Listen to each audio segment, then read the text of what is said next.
Have you ever wondered why some people get everything they want, while others are left begging for crumbs? The answer isn't in what they ask for, but in how they ask. Today, I'll reveal how to turn a simple request into a masterful power play. Get ready, because this isn't about politeness. It's about psychological warfare, the myth of humility. Most people believe that asking is an act of humility, a show of vulnerability. Wrong. Asking is an act of power, a strategy that, if executed well, puts you in control. Every word you say when asking for something doesn't just reveal your intentions, it also exposes the weaknesses of the other person. This isn't about begging. It's about anticipating, about moving the pieces before the other person even realizes they're on the board. First move, anticipate the response. Never, ever open your mouth without knowing what you're going to hear. The weak beg and are surprised when they hear no. The strong study, analyze, and prepare the ground. Imagine you're in front of a banker asking for a loan. If you only show need, they'll offer you crumbs. But if you anticipate their fears, if you show them that your request is an opportunity for them, the game changes. Example, a strategist doesn't ask for a loan. They offer an alliance. If you give me this loan, I guarantee your bank will be the first to benefit from my next project. See the difference? It's not a plea, it's an invitation to win. Second move, show value, not need. Need is a magnet for contempt. When you ask for something with urgency, the other person feels they're in control. But if you appear calm, if you make it clear you're not desperate, the other person starts to doubt. What happens if they deny your request? What do they lose? Example, Condottiero in Renaissance Italy didn't beg for mercy when accused of treason. He walked into the palace with a firm step, sat down uninvited, and waited. His silence was more powerful than any words. The king, fearing what he might do, agreed to negotiate. Third move, charm with a hidden benefit. No one gives something for nothing. If you want the other person to grant your request, make them see that they gain more than they lose. This isn't about manipulation. It's about presenting your request as an investment, not a favor.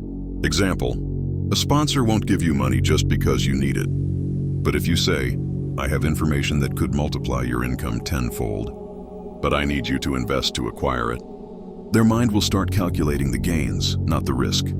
Fourth move, silence is your best weapon. Silence is uncomfortable. When you stay quiet, the other person starts filling the void with their own fears and doubts. A well-calculated silence can be more powerful than 1,000 arguments. Example, a Venetian duke wanted funding from a merchant. Instead of begging, he organized a banquet and then remained silent for days. The merchant, worried about what might be brewing, ended up offering triple what the duke had asked for. How to apply it? The case of Johann. Johann was a professional in digital marketing. His campaigns had generated 30% more leads, but his salary remained stagnant.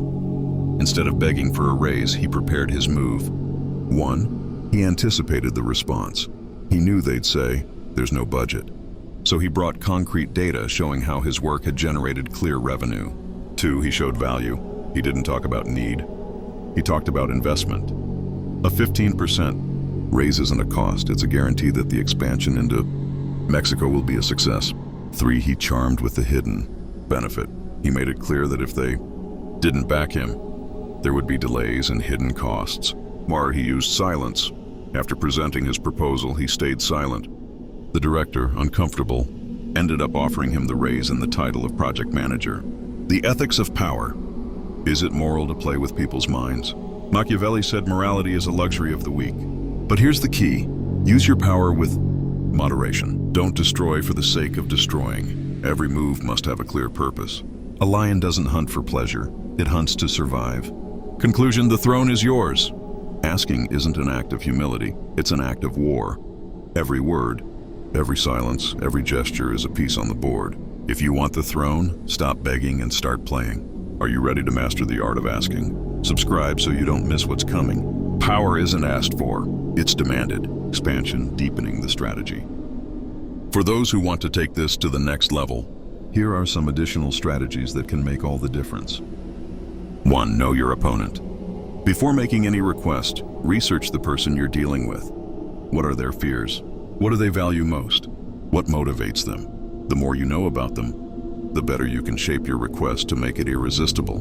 An example, if you know your boss values innovation, focus your request on how your idea can revolutionize the business.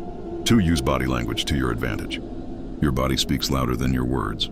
Keep an upright posture, maintain eye contact, and use gestures that convey confidence. Weak body language can ruin even the best request.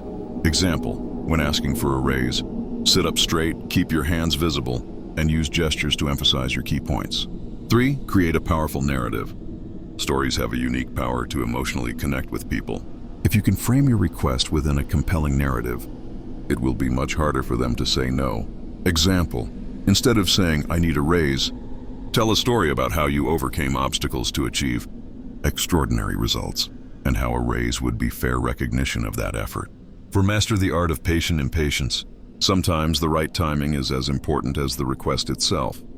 Learn to wait for the perfect moment, but when it comes, act decisively and quickly. Example, if you know your company is about to close a big contract, wait for it to happen and then present your raise request, highlighting how your work contributed to that success. Final challenge, the mind of the strategist. Mastering the art of asking isn't just about techniques and tactics, it's about cultivating a strategist mindset. You must learn to see every interaction as a chess game, where every move has long-term consequences. Remember, confidence is key. If you don't believe in yourself, no one else will. Patience is a virtue. Not all battles are won immediately. Sometimes waiting is your best ally. Adaptability is power. If one strategy doesn't work, be flexible enough to change tactics. The power is in your hands. The art of asking isn't for the faint of heart. It's for those willing to play the game, move the pieces, and claim what's theirs. If you're ready to stop being an emotional beggar and become a relentless strategist, then it's time to act. The throne is yours. Will you take it? Subscribe so you don't miss what's coming. Power isn't asked for, it's demanded.